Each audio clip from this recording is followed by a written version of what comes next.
Jennifer Lopez can't seem to stay out of the spotlight. Desperate for validation, she stops at nothing to stay relevant, starting with her last album, This Is Me Now. 2024 was a horrible year for JLo because she single-handedly destroyed her own career with 3 back-to-back projects that cost her a whole bunch of money, like in the millions, and left her with nothing but bad reviews and cringeworthy moments to last literally a lifetime. This album could have had a lot of potential for greatness, especially since it's been like 10 years since her last studio album in 2014 titled AKA. Time is as strange as Jennifer Lopez's music career because I truly could not believe it has been like 10 years since her last album. There's a disconnect with this album though. This Is Me Now is geared towards people who know Jennifer Lopez's history far back enough to remember This Is Me Then. Because, you know, the only full circle thing about the album aside from its sound is that she was back with Ben Affleck. Now, that's kind of it. Had Jennifer had put all of the pieces together in a way which was a celebration of her and her music rather than just her relationship with Ben Affleck, it would have landed far better. Making the whole thing about Ben Affleck basically perpetuates an unfortunate, narrative that so much of what Jennifer Lopez has done over the years has centered on men or had a man in place of focus. From the jump, the singer reminds us on the album's title track that she took some, lefts kind of before landing right back in Affleck's arms. Now, Lopez stresses yet again on the feel-good single Can't Get Enough that she's still in love with Ben and tells haters on the hip-hop leaning, that this time around that nothing can be broken about the power couple now that they got, this do-over. So the entire album was focused around Ben, but many fans and critics alike were confused because she said this could potentially be her very last album, and so why not make it somewhat about yourself or your growth, your accomplishments, like anything? So all of this to say, the reviews for this album are generally mixed, with many praising, the personal and reflective nature of the lyrics, but criticizing the overly polished production and lack of depth, feeling it often comes across as like a bit too over the top and lacking genuine insight despite its intention to be, a very personal album. Many praised its kind of nostalgic sound and honest lyrics, but many criticized it for being superficial and just overly sentimental. One person on X said it's giving desperate for attention, with another person saying, "Is this how you want to go out?" All in all, obviously, she can't please everyone, but that was the starting point to something even cringier. So let's talk about her narrative-driven musical film that immediately followed This Is Me Now. Now, this is actually called This Is Me Now, a love story, which is directed by Dave Meyers and co-written by Lopez herself and Matt Walton. This Amazon MGM Studios release features an all-star cast including Fat Joe, Post Malone, Trevor Noah, Keke Palmer, Kim Petras, and 2-time Oscar winner Jane Fonda. Now, as a narrative, the film is inspired by Puerto Rican folklore where Lopez's, modern-day character is trying to find her lover, whom she kind of lost centuries ago due to being, from like feuding tribes. Now, the funny thing about this film though is that Jennifer funded it entirely herself, like literally putting up $20 million to get this project funded. And despite people in her, inner circle telling her not to do it, she of course did it anyway. Now, this semi-autobiographical movie relies a lot on big metaphors and unsubtle imagery. Now, for example, in a dream sequence, Lopez's heart is represented by like a giant combustible apparatus, operated by dancing factory workers and fueled by rose petals. Now, the hour-long movie, opens with Lopez reciting the Puerto Rican myth of Alida and Teru, 2 star-crossed lovers from rival tribes. After Alida's father forbids their romance, Alida,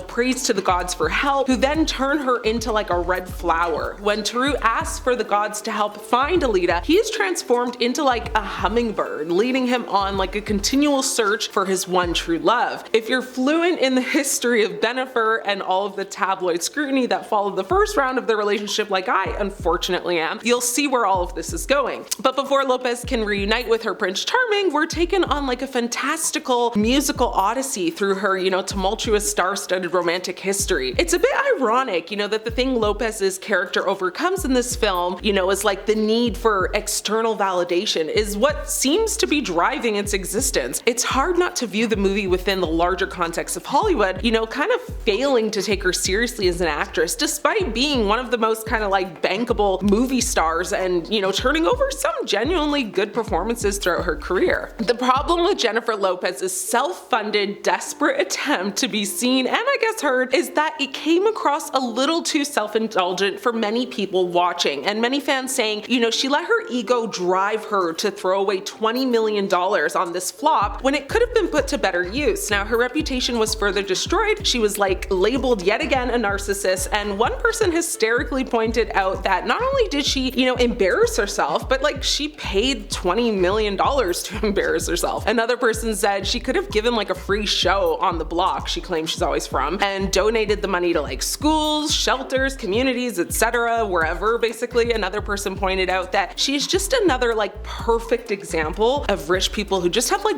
way more money than sense. Jennifer said her biggest inspiration actually came from her rekindled relationship with Ben Affleck, as we know, and you know, a book that he had given her on their first Christmas back together, which was basically just one he made from letters that he had written her. And like she basically said it is like every single letter, every email that he wrote to her and that she wrote to him from like 20 years ago to today's date. Well, I guess that time's date. Now, sharing that, you know, he titled it The Greatest Love Story Never Told by Jennifer Lopez and Ben Affleck 2001 to 2021 and counting. Not anymore, but Lopez, you know, placed the book in the studio and let her, you know, collaborators go through it, you know, basically for song inspiration. And that was actually to Ben's surprise and disappointment because, like in the past, the very thing he yearned for in this relationship with her was privacy. So all till now, she couldn't even recognize that and respect it enough to give him that. It's like she manifested her divorce all along. He even can be heard in the film saying, making a movie with your own money is the most famous cardinal sin in Hollywood. So even with Ben not being on board and JLo getting advised not to go forward with it from advisors, but also her like husband and also her good friend Jane Fonda, she still did it, and the outcome was, well, what it was. And so as if the album, you know, and then this sci-fi-ish movie to follow wasn't enough, well, she then followed both of those up with The Greatest Love Story Never Told, which is like a documentary that follows JLo as she independently produces her album and then the musical. It is meant to like explore the challenges that she faced in the production process, which included the deals, you know, falling through and celebrities being unavailable to appear in her film. It's meant to also showcase like her journey to self-love and her rekindled relationship with Ben, but it literally just shows like interview scenes, confessionals, and like very unnecessary drama. So I don't know why she thought the world wanted this 3-part $2 million